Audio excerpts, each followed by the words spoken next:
La ferme paysanne de Saint-Damas-de-Lillet est spécialisée en production et en transformation de produits laitiers caprins. Nous avons rencontré la propriétaire, Madame Marilyn Bélanger, pour qu'elle nous parle de l'élevage caprin ainsi que des particularités des fromages et du lait de chèvre.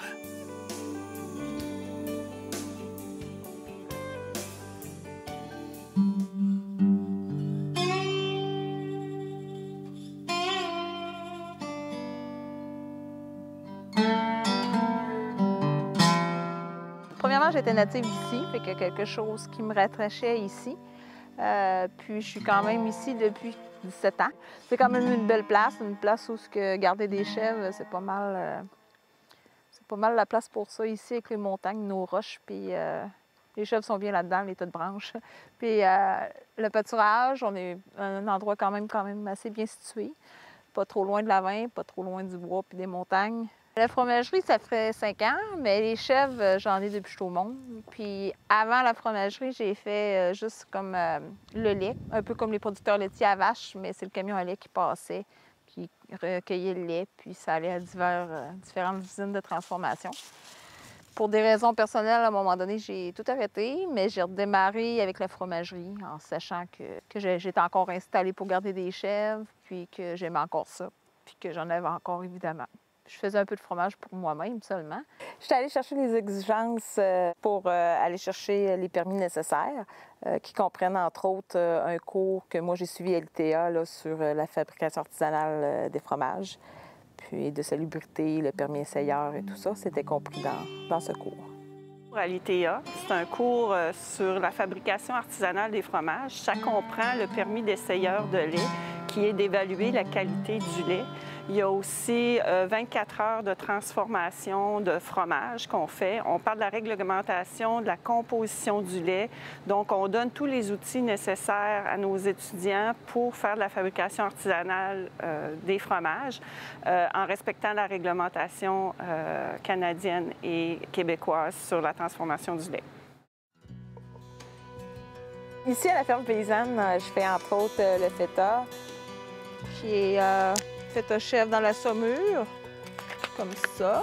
Si on peut le voir un peu, là, c'est le petit jus qui coule. Je fais aussi du cheddar chèvre. J'en ai du vieilli, j'en ai du frais à l'occasion du fromage en grains quand c'est la journée de ma transformation en cheddar. Ensuite, j'ai les petites boules dans l'huile, qui est marinée dans l'huile de tournesol parce que l'huile de tournesol affiche pas dans le frigo. Fait que c'est des petites boules de chèvre frais que je façonne à la main avec des épices. Puis comme l'huile ne fiche pas au frigo, c'est pour ça que je prends cette huile-là. Puis ça donne un bon goût aussi. Ça va très bien avec le fromage de chèvre. Par la suite, j'ai ça, les petits fromages qui sont tartinés, du chèvre frais. Lui, je l'ai avec ail basilic, je l'ai poivré, puis je l'ai nature dans ces petits ronds-là. Ça, les pagnes de lait que j'ai qui vont avec mon lait, c'est ça. Puis j'ai le petit camembert qui est quand même pas mal un produit qui est aimé de plusieurs, mais c'est plus goûteux. Ça goûte un peu plus. Le goût de chèvre est plus relevé que dans le chèvre frais, qui est plus comme ce beau petit fromage-là ici, qui se mange très bien avec toutes sortes de choses. Entre autres, les pommes à cet ainsi de l'année, c'est super bon. Puis, à l'occasion, je fais la faisselle aussi que j'ai pas et du yogourt. Surtout nature, mais je laisse les gens ajouter ce qu'ils veulent dedans.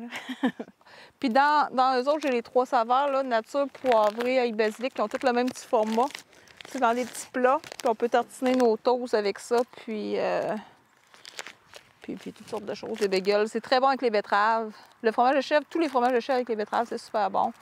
Le lait pour vos céréales le matin, qui est un lait moins gras, puis qui est souvent mieux digéré par les gens, pour les gens qui ont de la misère à digérer le lait de vache. Pas pour tout le monde, OK? Je dis pas qu'il n'y a pas de lactose dans le lait de chèvre, c'est pas vrai, il y a du lactose. Pas si gras que ça non plus parce que c'est du lait de chèvre, moins gras un peu que le lait de vache. Puis il est déjà homogénéisé naturellement parce que le gras de la chèvre se sépare pas comme le lait de la vache. Donc ça peut avoir une petite fine couche de crème sur le dessus, mais très peu. Fait qu'en gros, c'est pas mal les produits que j'ai. Le lait de chèvre n'est pas nécessairement moins gras que le lait de vache. Il peut quand même avoir jusqu'à 3,8 de gras dans le lait de chèvre, comme la vache. Mais c'est au niveau de ses acides gras. Il y a des acides gras un peu plus petits, donc sont plus faciles à digérer. Les enzymes de l'estomac, ils ont plus de facilité à couper les petites chaînes d'acide gras puis à digérer. C'est juste pour ça que c'est plus facile à digérer. C'est vraiment au niveau de la longueur des acides gras. Il n'y a pas de différence entre le lactose du lait de chèvre et le lactose du lait de vache. C'est la même molécule de sucre. C'est pour ça qu'on dit que les gens qui sont intolérants au lactose, ils vont être aussi intolérants au lactose du lait de chèvre parce qu'il est présent dans les deux. Les gens sont allergiques à la molécule de lactose. Donc, que ce soit d'un lait de chèvre ou un lait de vache, c'est la même chose. On va avoir l'allergie quand même.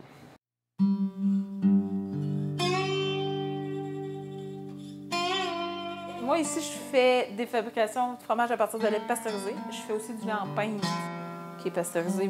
C'est une obligation on ne peut pas vendre de lait cru ici au Québec.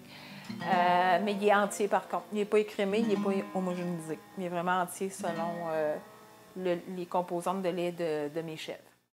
Un lait pasteurisé, c'est un lait dont on a fait subir un traitement thermique. Habituellement, dans un système de pasteurisation en continu, on fait un traitement thermique de 72 degrés pendant 15 secondes minimum. Donc ça permet d'inhiber tous les micro-organismes pathogènes du lait. Donc ça nous permet d'avoir un produit de qualité qui ne rendra pas les gens malades quand ils vont le boire. Le lait entier, c'est un lait qu'on obtient de la vache ou de la chèvre sans l'écrémer. Donc, quand on fait un processus d'écrémage, quand vous achetez le lait au magasin, il est standardisé à 1 à 2 ou à 3,25 de matière grasse. À ce moment-là, on l'écrème et on le restandardise à la quantité de gras voulu. Un lait entier, c'est le lait qu'on a obtenu directement de l'animal. Un lait non écrémé, comme on dit, on n'a pas fait le processus de centrifugation qui va écrémer le gras et le lait. Donc, c'est un lait non écrémé quand on n'enlève pas le gras. Non homogénéisé, c'est que quand on veut éviter la séparation du gras du lait, par exemple, quand on a un lait entier de vache ou de chèvre, on va se retrouver avec une petite couche de gras sur le dessus du lait. Bon, bien, ce gras-là, pour éviter qu'il s'en aille sur le dessus, bien, on l'homogénise. On brise les globules de gras en plus petites fractions. Puis ça nous permet d'avoir un lait homogénéisé dont le gras va être stable à l'intérieur du lait. C'est souvent dans le gras du lait que la démarcation du goût de chèvre va se pointer. Plus le lait est avancé en âge au niveau du lait cru, plus il va goûter la chèvre. Ce qui est différent sur le lait de vache.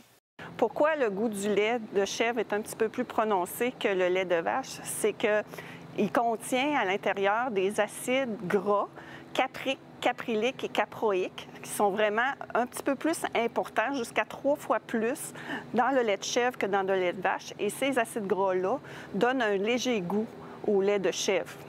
Mais si le lait est bien obtenu, si la traite a été hygiénique et tout ça, habituellement, le lait de chèvre est très doux. En vieillissant, le lait de chèvre s'oxyde, donc les acides gras peuvent s'oxyder un petit peu, puis là, le goût va revenir un petit peu plus fort. Donc, en vieillissant, il y a une dégradation du lait qui fait que le goût ressort un petit peu plus. Si on veut avoir une bonne qualité de fromage, il faut du lait frais. La minute que ton lait commence à plus être assez frais, des fois, il pourrait être comestible. C'est pas nécessairement qu'il est plus consommable, mais il va prendre un goût plus prononcé. Là, je parle vraiment du lait frais, là, du lait sans être transformé en fromage. Dans ces fromages-là, ben oui, on veut qu'il y ait un goût. Il y en a qui aiment le fromage de chèvre, il y en a qui aiment moins. Mais on est capable de faire du fromage de chèvre très doux. Ça, par exemple, je peux tenir mon bout là-dessus. Un fromage frais, là, un cheddar frais de chèvre, c'est très doux. Là, ça n'a pas un goût corsé de vieux bouc, comme on dit, là.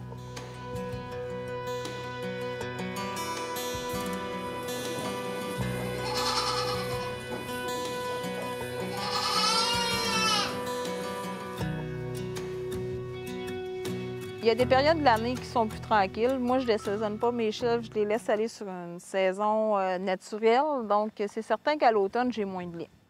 Puis qu'au printemps, j'ai plus de lait. Donc là, je me mets à transformer pour la grosse production parce que le fromage, l'été, j'ai ça roule mieux l'été. J'ai plus de clientèle l'été qui en recherche. Mais c'est un cas qui est de moins en moins vrai. Plus que mes produits sont connus, plus à un moment donné, j'ai une routine, puis tout le monde en veut tout le temps.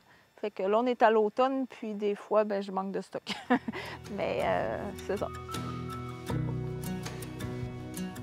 La chèvre, elle a ses petits au printemps, entre janvier et mars. Et puis, la saison naturelle, c'est qu'elle va donner du lait jusqu'à l'automne, ou à l'automne, elle va repartir un cycle de gestation.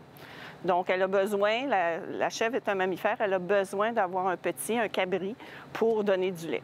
Le lait, bien, ça diminue, la lactation diminue jusqu'à l'automne, où la chèvre va repartir un cycle de gestation. Donc, le lait est très abondant au début quand elle a son petit, pour bien alimenter le petit, pour ensuite réduire tranquillement la lactation jusqu'à l'automne. On peut arriver à désaisonner les chèvres en changeant le rythme de la lumière et en changeant leur cycle de gestation. Donc, on peut réussir à avoir du lait de chèvre à l'année, mais il faut vraiment jouer sur la nature de la chèvre et changer son cycle de lactation, puis ses portées. Mais c'est plus facile, naturellement, d'avoir les bébés au printemps pour une saison naturelle.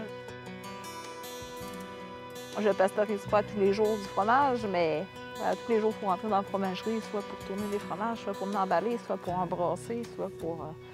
c'est un petit peu... Puis toute la mise en marché aussi, qui n'est pas si évidente que ça à faire.